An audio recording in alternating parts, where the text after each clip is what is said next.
Palakkad MLA Rahul മാങ്കൂട്ടത്തിനെതിരായ കേസുകളൊക്കെ തന്നെ അത് സ്ത്രീ വോട്ടർമാരെ അവരുടെ വോട്ടിങ്ങിൽ അതൊരു പ്രതിഫലനമാകുമോ? അല്ല, രാഹുൽ മാങ്കൂട്ടത്തിനെതിരെ നടപടിയെടുക്കാൻ കോൺഗ്രസ് തയ്യാറായി എന്നുള്ളത് കൂടെ അത്തരത്തിലൊരു പ്രതിഫലനം ഉണ്ടാവാൻ സാധ്യതയില്ല.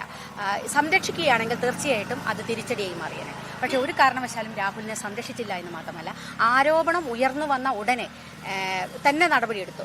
സസ്പെൻഡ് ചെയ്തു, യൂത്ത് കോൺഗ്രസ് അധ്യക്ഷ സ്ഥാനത്ത് നിന്ന് മാറ്റി, പാർലമെന്ററി പാർട്ടിയിൽ നിന്ന് പുറത്താക്കി.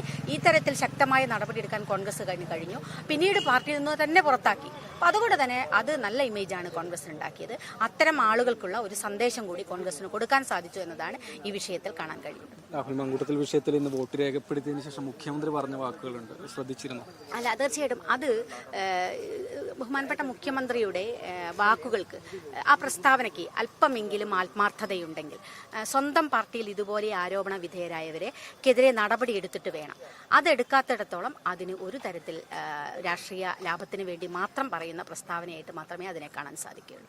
നടിയെ ആക്രമിച്ച കേസിൽ ശക്തമായ നിലപാട് സ്വീകരിച്ച ആളാണ് MLA. പക്ഷെ കഴിഞ്ഞ തെരഞ്ഞെടുപ്പിന്റെ 1ാം ഘട്ട ദിവസം UDF കൺവീനർ നടത്തിയൊരു പ്രതികരണം അത് കണ്ടിരുന്നില്ല. അതെ, തീർച്ചയായിട്ടും ഒരു കാരണവശാലും അംഗീകരിക്കാൻ കഴിയുന്നില്ല. വളരെ മോശമായൊരു പ്രതികരണമാണ്. പ്രത്യേകിച്ചും രാഷ്ട്രീയ നേതാക്കന്മാരുടെ ഭാഗത്തുനിന്ന് ഇതുപോലെയുള്ളൊരു പ്രതികരണം ഉണ്ടാവാൻ പാടില്ല. അത് അദ്ദേഹം വ്യക്തിപരമായിട്ടാണ് നടത്തിയതെങ്കിൽ പാർട്ടി അത് തള്ളിപ്പറഞ്ഞിട്ടുണ്ട് എന്ന് വിചാരിക്കുന്നു. എന്തായാലും ഒരു കാരണവശാലും അതിനെ അംഗീകരിക്കില്ല. അതിശക്തമായി അതിനെ തള്ളിപ്പറയുകയാണ്. അത് ജനങ്ങൾക്കിടയിൽ ഒരു ഇമ്പാക്ട് ഉണ്ടാക്കിയിട്ടുണ്ടാവും. അല്ല, അതും ആ സമയത്ത് കോൺഗ്രസ് ഇടപെട്ടു. പക്ഷേ ശരിയായ പ്രസ്താവനയായില്ല. അത് ആളുകൾക്ക് വലിയ പ്രതിഷേധം ആ വിഷയത്തിൽ ഉണ്ടായിട്ടുണ്ട്.